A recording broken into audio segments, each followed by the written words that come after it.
Hello everyone, and welcome back to Isaiah from Mormons. Today we're going to be doing some stuff having to do with Elam. The book of Isaiah kind of goes through some strange editing things, and we've talked about that before.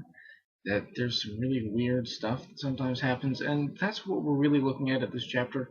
At first, it almost looks like he's talking about Babylon again, even though we just talked about Babylon a few chapters ago, and you go, what is he even referring to here? And also, it seems very clear when you look at the different versions, Dead Sea Scrolls, the Septuagint, the Greek translation, and then the Hebrew version. It looks like there's been some pretty heavy editing going on, and it's hard to know exactly what's happening. But we're going to try to make sense of it here as much as possible. One thing that you have to realize is that when we think of the Old Testament, we sometimes think that this is one happy long transmission with small changes that happen along the way. But that's not really the reality of the situation. What it really amounts to, more often than not, is that there are a whole bunch of different versions of the text floating around at the same time, and one of them finally kind of emerged as the top of the heap. But they didn't completely suppress the other versions. And so we have some of them floating around that we can refer to. That's why we'll refer to the standard Masoretic text, the one that did kind of emerge at the top of the heap, what we see now as the Hebrew Bible. But then also the Septuagint, the Greek translation, and also the Dead Sea Scrolls version. And I've mentioned to you before, the Isaiah scroll that we have was literally found right next to another part of Isaiah, a fragment of Isaiah, that was a different version that looked just like the standard Hebrew, the Masoretic text we have today. So you get some really, really weird things happening, and quite frankly, it's hard to sometimes reconstruct what's really going on because the text has clearly been corrupted. This is one of those cases. We have this strange oracle inserted right into the middle of stuff, and you just kind of wonder what's going on. Well, that's because there's been a lot of textual issues that have come up over the years, a lot of editing problems. So we will talk about some of those things and try to use the Book of Mormon and other indications to resolve what may really be going on here. One also another thing that I should really mention briefly is some of the things I've talked about as the name of Jehovah, He who causes armies to be. So the phrase, the Lord of Hosts, that the word the Lord cannot really appear by itself in Hebrew if it were anything besides a name. It really literally means he who causes to exist, but it can't just exist by itself. In Greek, that would be fine. He who causes to exist. That could be some kind of Neoplatonic sort of thing, and that would be just fine. A very abstract, he who causes stuff to exist, right? But you can't really do that in Hebrew. It needs to really be a sentence. He who causes something to exist. And if you look at that as the first half of the full name of the Lord, possibly the Lord of Hosts, so Jehovah Sabaoth in Hebrew, or Yahweh Sabaoth in Hebrew, depending on how you pronounce it, that really is he who causes to exist armies, right? So he who causes armies to be.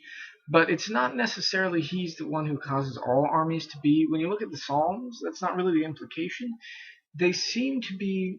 People seem to look up at the sky and feel like the stars represent God's army. He has these massive hosts, these legions at his disposal. And so that appears to be what they're talking about, sort of the heavenly armies. He who causes the heavenly armies to exist. And when you look at some translations, they'll actually say that, captain of the heavenly armies is how they'll translate Yahweh Sabaoth or Jehovah Sabaoth. And actually, you'll note in the Doctrine and Covenants, this is used. Sabaoth is used, and it looks like he's saying Sabbath and spelling it wrong, right? In the Doctrine and Covenants, that's not what it is. It's this. It's he who causes armies to be, Lord of Hosts, Lord Sabaoth, right? So it looks like Sabbath, but it isn't. It's this Lord of Hosts concept. And so when you look at it in context, you realize, yeah, that's what he's talking about there too. So That's a brief explanation of that. Someone asked me about that, so I thought I would just briefly explain it.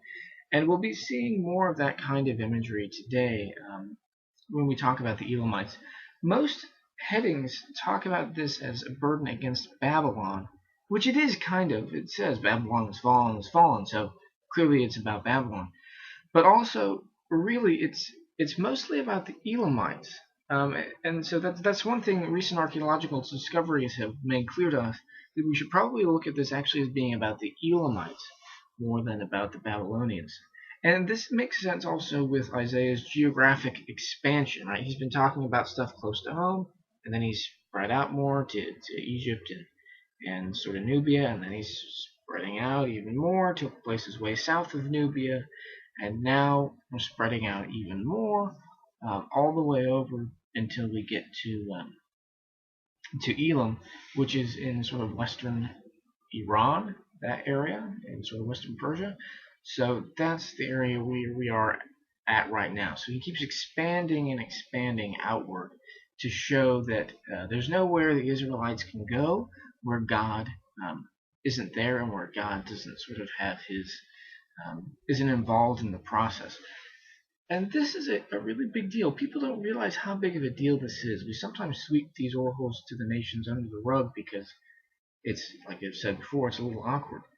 But we shouldn't do that. We have to remember this is a huge foundational thing for Judaism and Christianity, that there is no such thing as a regional deity. Doesn't matter how far you run, you can't hide from God.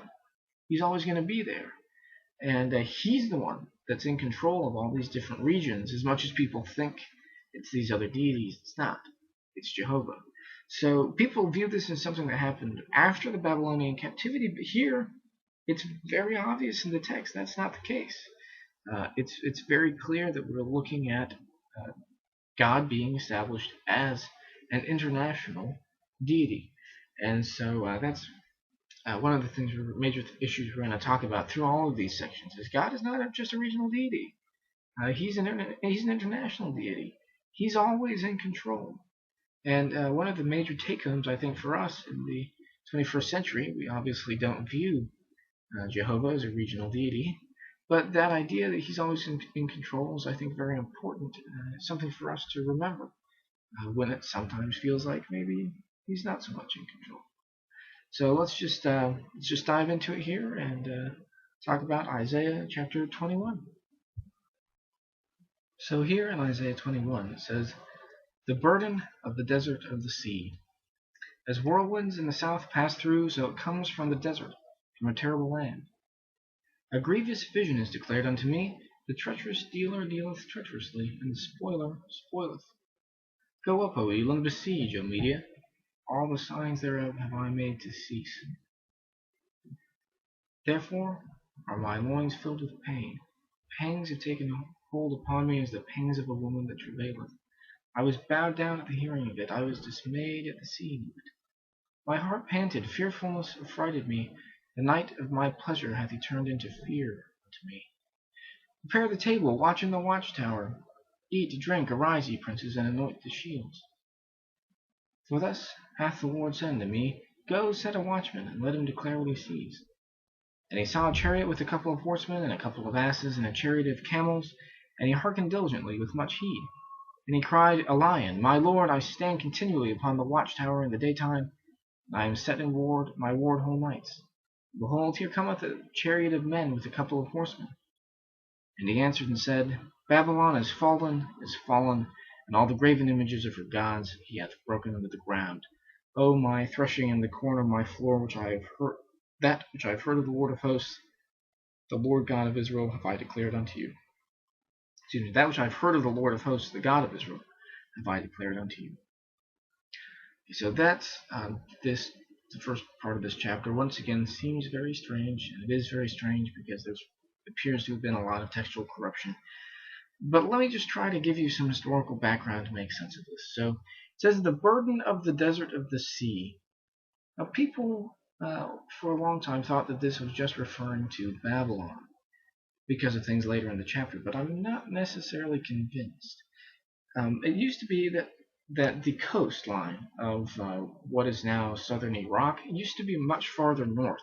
There's so much sediment that comes from the Tigris and Euphrates rivers that they actually leave a little bit of land at the end of that area every year, and so especially as agricultural practices put a lot of dirt into the water, a lot more soil than there should have been, and so you end up having land artificially sort of constructed there at the end of the river as part of the delta. So it used to be that part of the Babylonian Empire, cities that are now way inland, were actually right on the coast, not something that we have anymore. But back then, these coastal cities could definitely be considered the desert of the sea, because they're right there. It's not like it's um, super wet. There's just the river that's kind of the main water source. The rest of it's fairly dry. So to call that area the desert by the sea makes a lot of sense. And so people just assumed that this was about the Babylonian Empire. But then you realize we've already had the burden against the Babylonian Empire. So why do we have something else? Now it says Babylon has fallen, but maybe it's part of a slightly bigger political arrangement. Maybe this is the burden against somewhere else. And I think that is indeed what we're seeing. I think this is actually the burden against Elam, or the Elamites.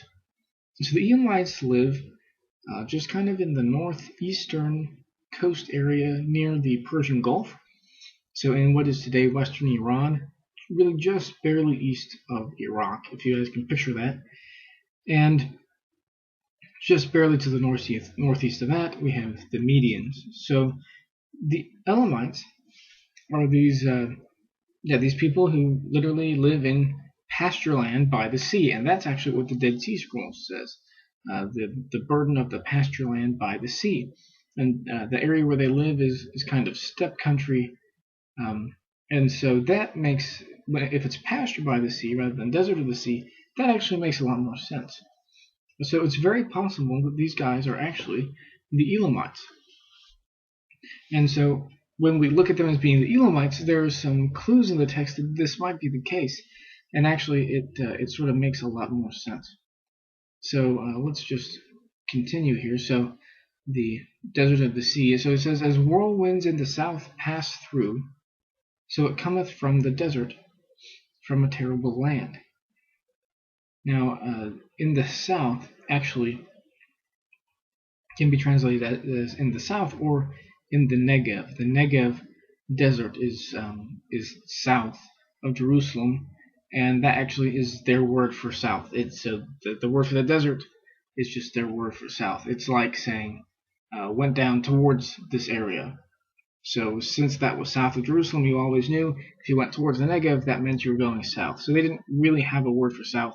They said I went down towards the Negev desert, or I went up towards Zaphon, right? When we talked about that recently, that sort of Canaanite equivalent of Olympus.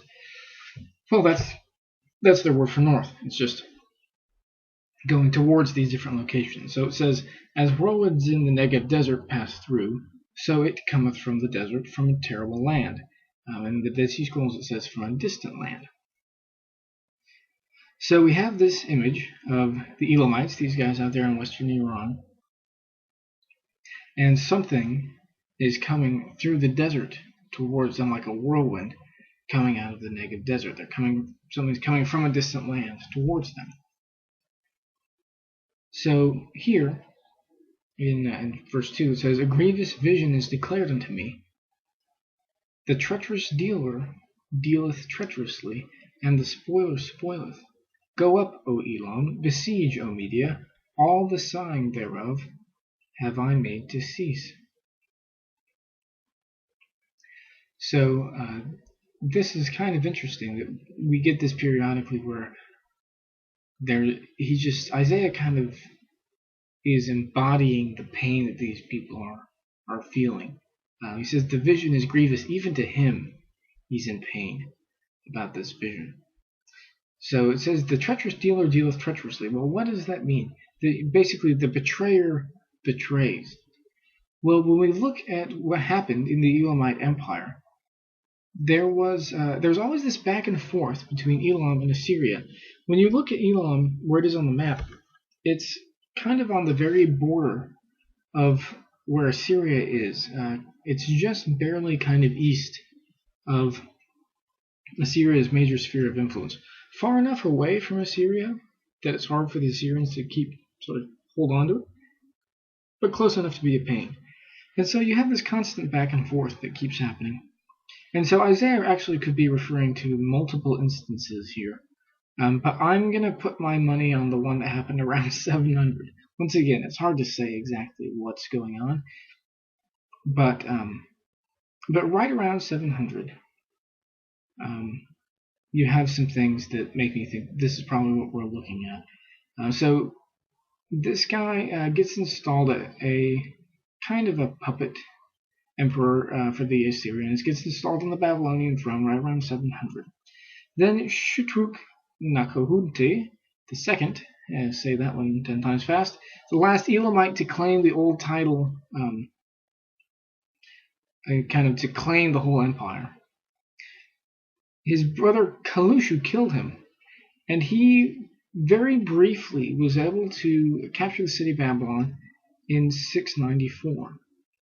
So this is probably what this is. The treacherous, the betrayer betrays.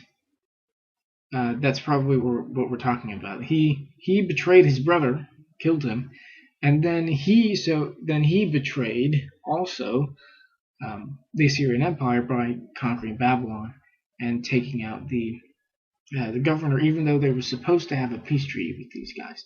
So that happens in 694. So Sennacherib comes in, takes out Babylon in 694, but he also takes out Elam as well. And so that, I think, is specifically what's being talked about here.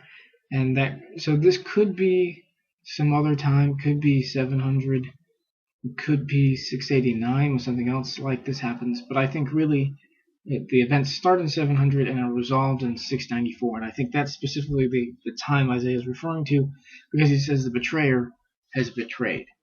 So that's probably what he's talking about. And so, like I said, Isaiah is really pained by this, because you have to understand what the Assyrians are doing to these people. We've talked about this before, but when the Assyrians get really angry, they just leave destruction in their wake. And so when the Elamites go up against the Assyrians and are unsuccessful, they really, really pay, to say the least. And things just go really, really badly for them. And it's, Isaiah is saying, it's painful even for me to watch this as a prophet. So he says, "Go up, O Elam, besiege, O Media, all the sighing thereof I've made to cease." And that could also read, "all her sighing I have made to cease." So it could be that he's kind of mocking them, right? Oh, go up, Elam. Oh, go ahead and besiege Media. Go and try to conquer the Assyrians by trying to capture Babylon, which is exactly what they do during that period. Well, he says, actually, you can go and do that all you want, but all the sign thereof have I made to cease. You can try all you want, but all the sort of groanings of Babylon, as Babylon has traded places, that's not going to happen anymore. Presumably that's what he's talking about there. "Therefore are my loins filled with pain. Pangs have taken hold upon me as the pangs of a woman that travaileth." By the way, that's I'm assuming that because of the feminine. It says, "all her sighings I have made to cease." That's really probably how that should be translated. So presumably he's talking about the city, and cities are generally feminine. So presumably this is Babylon, and we'll see that later on. But he says, go and try to spoil these places.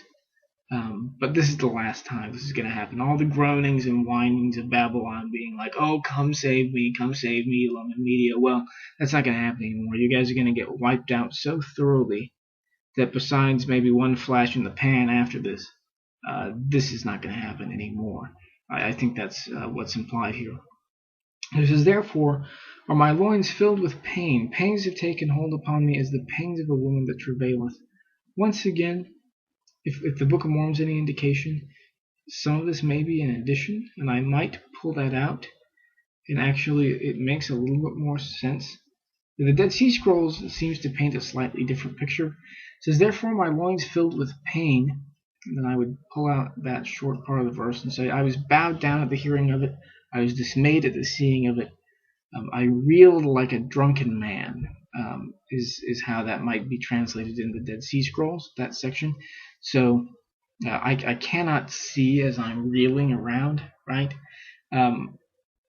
Almost like, well, when you look at it in the Hebrew, it's fairly clear. The image painted is someone who's been kicked between the legs, a man who's been given a swift kick, and he's kind of hunched over and is kind of sick. That's the image.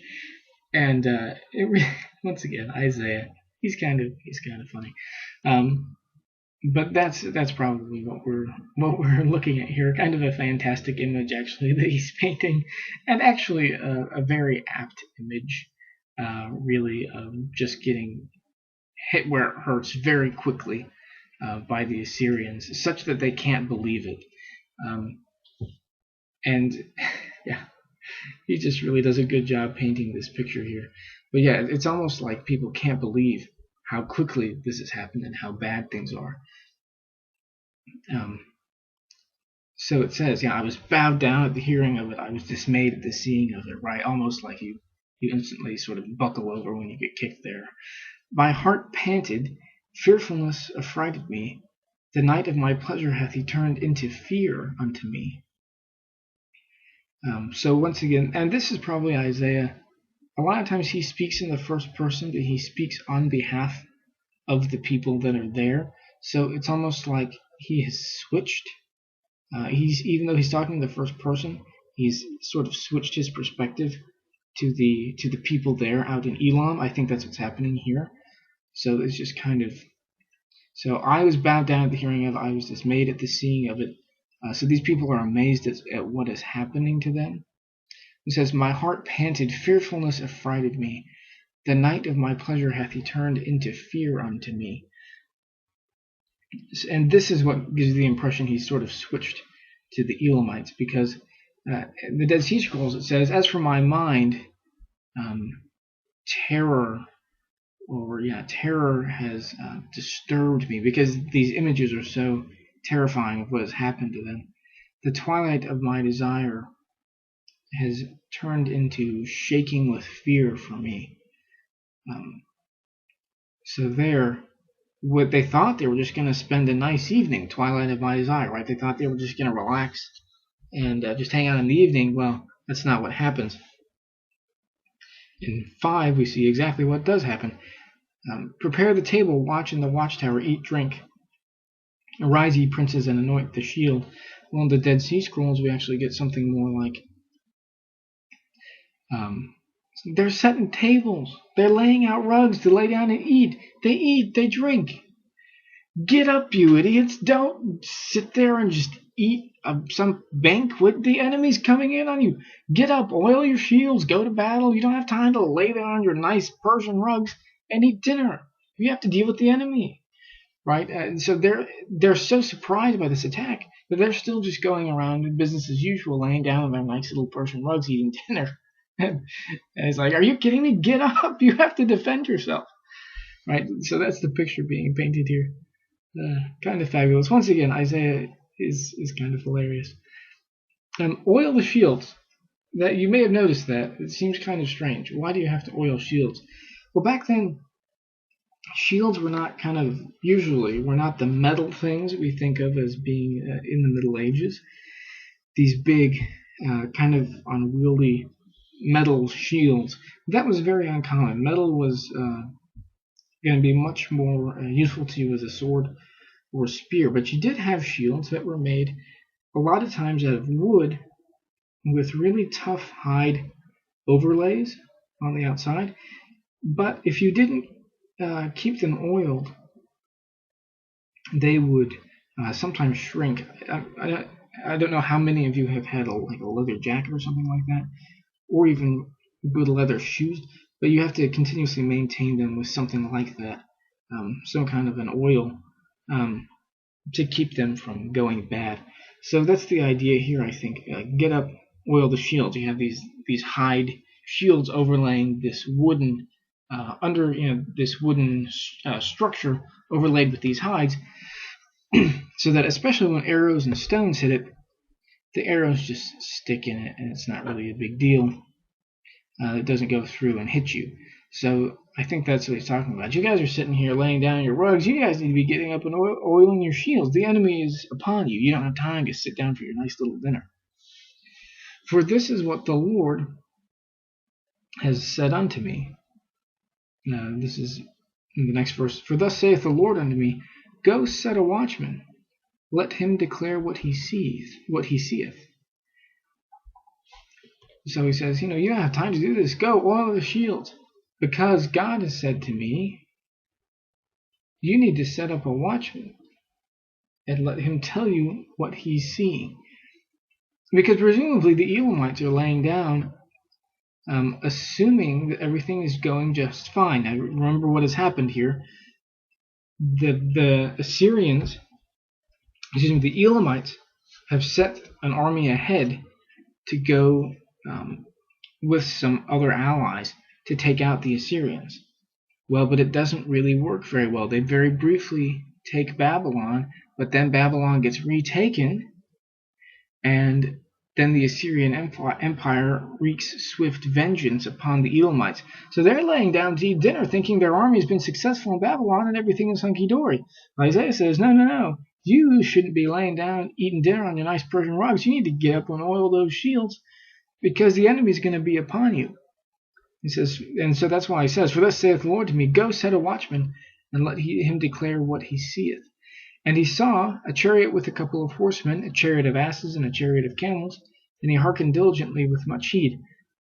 Chariot here may not be the best translation. It should probably be something like a collection or a group, maybe. And actually, the Dead Sea Scrolls fixes this. So it says, when he sees chariots, each man with a pair of horses, riders on donkeys, people riding on camels, let him listen very well. So when you see chariots, but then all these horses and donkeys and camels, why do you have extras of horses and donkeys and camels? Possibly because the riders are dead and you're having to come back with the extra animals that are there once the riders are dead. I think that's the kind of idea we're looking at. That these people are going to come back. All these people are going to be dead. The army that they thought was going to be so successful out there in Babylon. Yeah, it takes it briefly, but then suddenly the Assyrians come back, and not only do they take Babylon, they just keep on keeping on to the Elamite Empire. And suddenly Elam has Assyria knocking on their door. Okay, so that's, I think, what he's talking about here. And the lookout looks down and realizes what has happened. And then he shouts down. Then we get what the lookout says. And he cried, A lion, my lord. This is very corrupt text. And he cried, A lion, my lord. I stand continually upon the watchtower in the daytime, and I am set in my ward whole nights. And behold, here cometh a chariot of men with a couple of horsemen. And he answered and said, Babylon is fallen, and all the graven images of her gods he hath broken unto the ground. A lion? What does that have to do with anything? Well, I think the Dead Sea Scrolls help here. It says, The lookout shouted, O Lord, I stand continually upon the watchtower in the daytime, and I stay at my post all night long. I think it should be the lookout shouts. Now, so he sees these guys, and he shouts down, and then he says, Look, there comes the riders, just like you said, right? And they answer, and then these people answer and say, Babylon is fallen, and they have shattered all the images of her gods. to the ground. So the Elamites thought everything was just going to be fine. But Isaiah says, no, no, no. Get a watchman. Set the watchman to look out there. What is the watchman going to see? He's going to see a bunch of people coming back in defeat from the battle. All these guys are going to be dead. And all these riderless animals coming back. Kind of a haunting image. And the watchman, the lookout's going to yell back to you, yeah, everybody's dead. Babylon's fallen. All the images of her gods are shattered to the ground. And the Assyrians are coming for us now.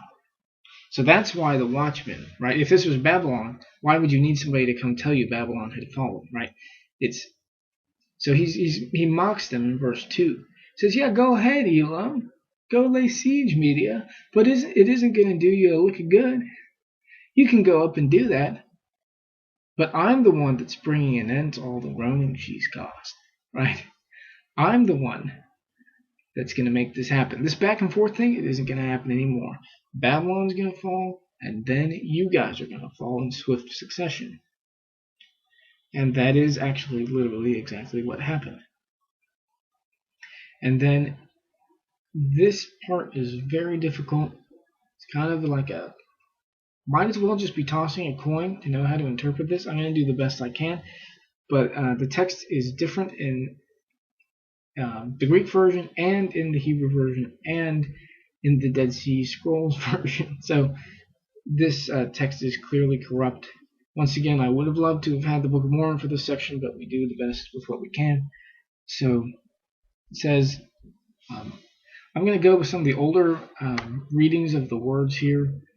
And I'll read you the King James, and then I'll read you how I think this is supposed to go. It says, O my threshing in the corn of my floor, that which I have heard of the Lord of hosts, the God of Israel, have I declared unto you. Once again, that doesn't make sense. Greek translates it a little bit differently, but I'm going to go with the possible older version, one of which is the Dead Sea Scrolls version, and another is just an older interpretation of one of the words that would say, O my young growing ones, and the sprouts growing out of a stone wall. That's what that would be. So in the ancient Near East, and actually still you see this today, the walls of buildings are often limestone, and they will a lot of times have little tiny plants that grow out of the side of the wall. Hyssop is, I think, fairly common that grows out of the wall, but you get other plants that grow out of the sides of these buildings. So it's kind of interesting, but that's, I think, the image that we see of this little plant that has just enough root structure to barely kind of cling to this wall. And he says, that which I have heard of the Lord of hosts, the God of Israel, have I declared unto you. He's talking about all these big nations fighting each other. And he says, and you guys, you puny little things, these big empires having these cataclysmic, it ends here kind of conflicts. You little plant growing out of a wall, comparatively to these guys, you really think you're going to survive, right? That's the implication, I think. So I'm telling you what I've heard the Lord of hosts, the God of Israel, has told me. I'm telling you this. So that's a very kind of unsettling image, and it's supposed to be. So that's the entire burden there, probably the burden against the Elamites. Although, once again, this text is very corrupt, and it's possible that the next two verses are supposed to go with this, or it's possible the next two verses are supposed to go with the rest of the next section. The Septuagint seems to indicate that these two verses are supposed to go with the next section, so I'm going to run with that for now, but frankly, it is really a toss-up. I don't say these things, I really should point out, I don't say these things to make you guys feel depressed about the general poor quality of our existing version of the Old Testament. The King James Bible is fantastic, it does just great.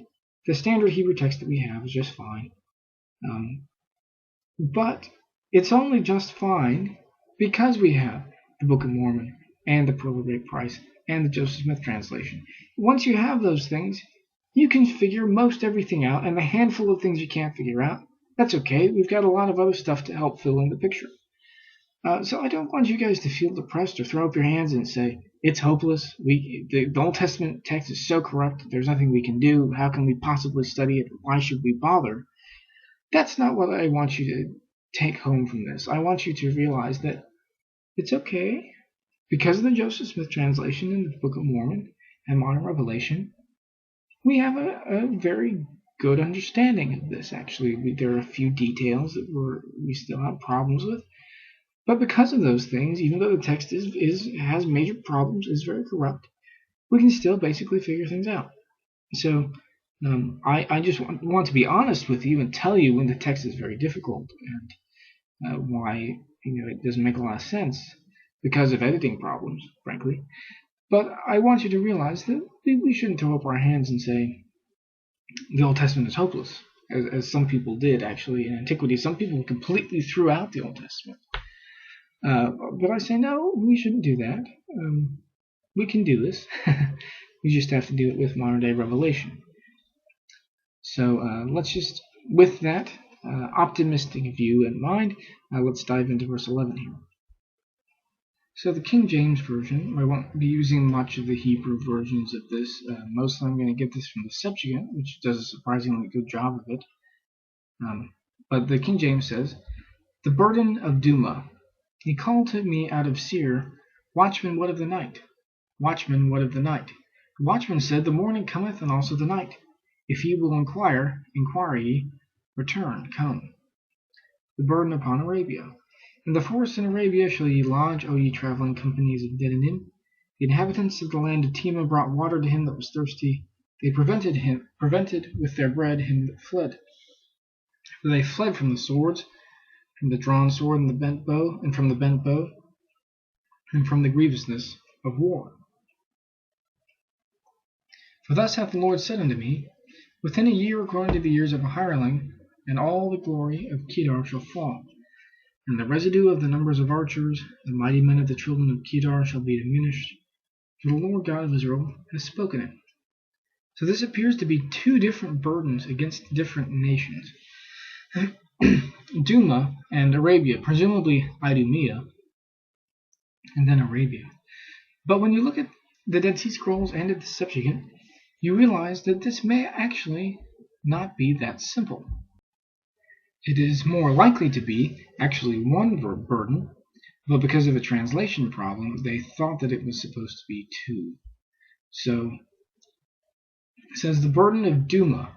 Now some people have translated this as Idumea, which is Edom, but some people see this as a region of Arabia. And I think it works better as a region of Arabia. It seems like people thought it was Idumea, and then Seir isn't Idumea, so they're like, okay, great, that works.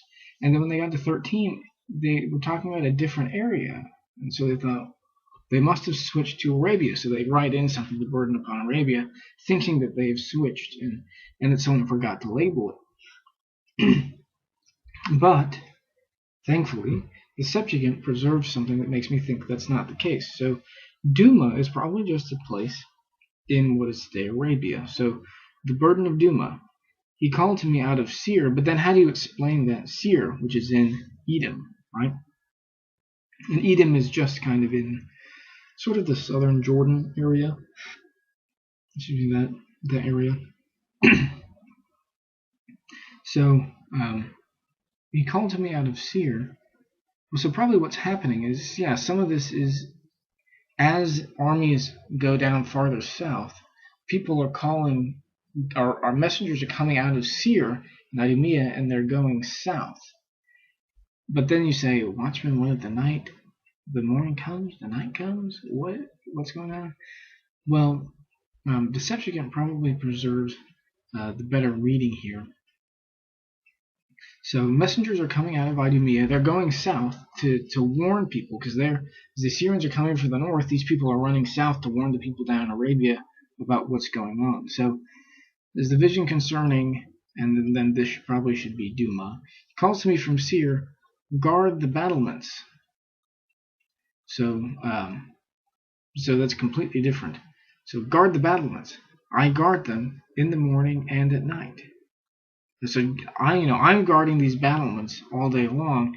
You should be guarding them too. If you want to know, or if you want to ask, go ahead and ask. So if you want to run up to the front and ask the messenger what's going on, fine, but come back and stay with me.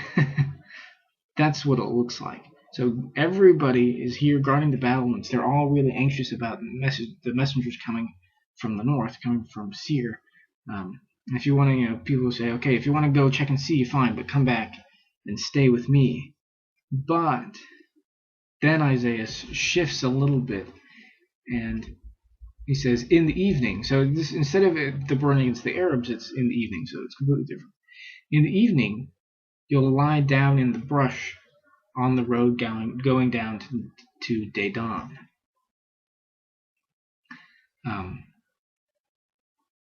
So now Isaiah is portraying the sort of paranoia of these people, wondering what's going to happen. They're looking for messengers from up north, and he says, you guys are going to lie down. You're not going to be lying down in the battlements anymore. You guys are going to be trying to just keep all the refugees alive coming down from the north, and you yourselves are going to be refugees. Battlements, you're not going to be able to hold off the attack. You guys are going to be lying in the thicket, giving water to all the other refugees. So that's what we see here with the rest of it. In the forest in Arabia shall ye lodge, O ye traveling companies of Dedanim. That's, once again, probably more like you guys are going to be sleeping in the bushes on the road to Dedanim. It says, the inhabitants of the land of Tema brought water to him that was thirsty. They prevented with their bread him that fled. So there's all these refugees pouring in. And once again, this translation isn't fantastic. Also, the transmission of the text isn't fantastic either, right? And so King James guys do a really good job considering what they have to work with. But these people are flowing down from the north to the south, and all these refugees are getting food and water. So these guys that thought they were going to be fighting are actually just giving bread and water to all these refugees pouring into town. For they fled from the swords, and from the drawn sword, and from the bent bow, and from the grievousness of war. So we see all these people just running away from the enemy. For thus hath the Lord said unto me, within a year according to the years of an hireling, and all the glory of Kedar shall fall, and the residue of the numbers of archers and mighty men of the children of Kedar shall be diminished, for the Lord God of Israel has spoken it. So all these refugees are just pouring in, and these people that were guarding the battlements are suddenly just giving bread and water to all these refugees, because they had to run from the swords, it says, from the sword, the drawn sword, and the bent bow, and the grievousness of war. These people haven't experienced anything like this before. They've had wars, but people haven't seen anybody like the Assyrians before. And it's clear that this is predictive prophecy. This isn't just Isaiah being the messenger for God. This is predictive prophecy because it says, thus hath the Lord said unto me, within a year according to the years of an hireling, and all the glory of Kedar shall fall. So what does that mean? And by the way, these regions, Dedanim, Tema, these are all regions down kind of in Arabia. So you can see him going from north to south, running away from the enemy. And when you look at it geographically, that's why he's giving you these different locations, because they keep running farther and farther away from the enemy. And it says, all the glory of Kedar shall fall. We would probably translate this today, all the glory of the Bedouin. Actually, when you talk to the Bedouin, they don't prefer that name. They prefer the Bedu. That's their name. I think Bedouin is like a French version of it or something like that. So all the glory of the Bedu, the people, the nomads in the desert, shall fall, or all the glory shall fail. And the residue of the number of archers of the mighty men of the children of Kedar shall be diminished, for the Lord God of Israel has spoken it. So there used to be all these great warriors who were fantastic with the bow.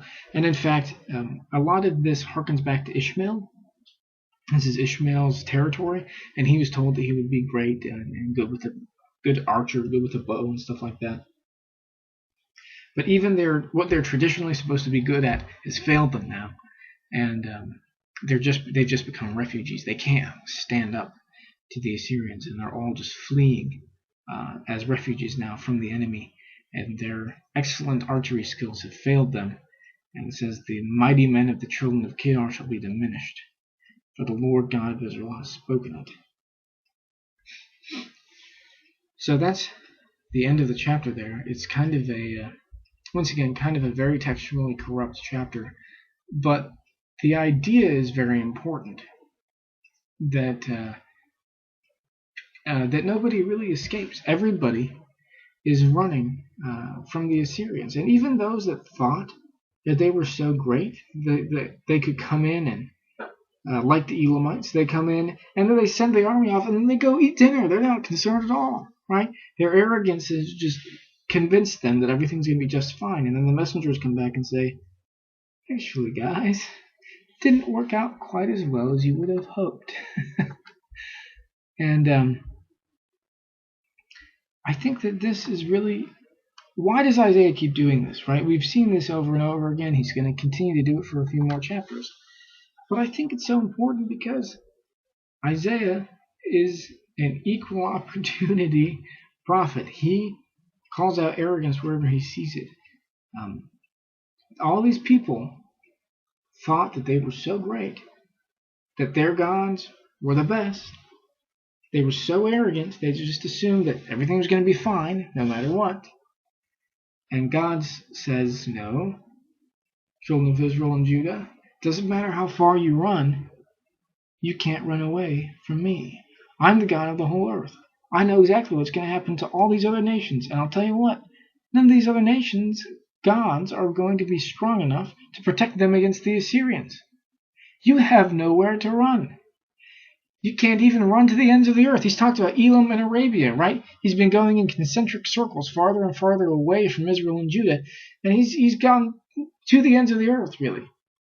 And he actually is really, he's going to talk about Tyre soon, and they are going all the way out to Spain and England. So really, he's covering the ends of the earth here. I think that's why he's doing this, is so that Israel and Judah realize there's nowhere you could possibly run that could make it so that you could run away from me. He even briefly mentioned Greece, I think, right? Almost hilarious in the places he's talking about.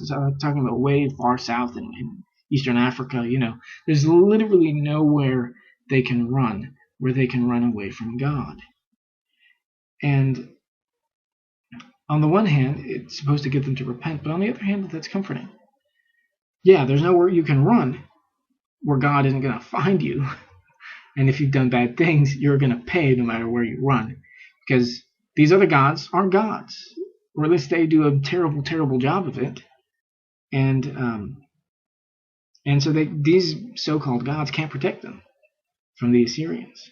Right? Only I can protect you from the Assyrians. You either return to me, or you're out of luck. You can't run away and get protected, because all these other nations, they're going to fall too.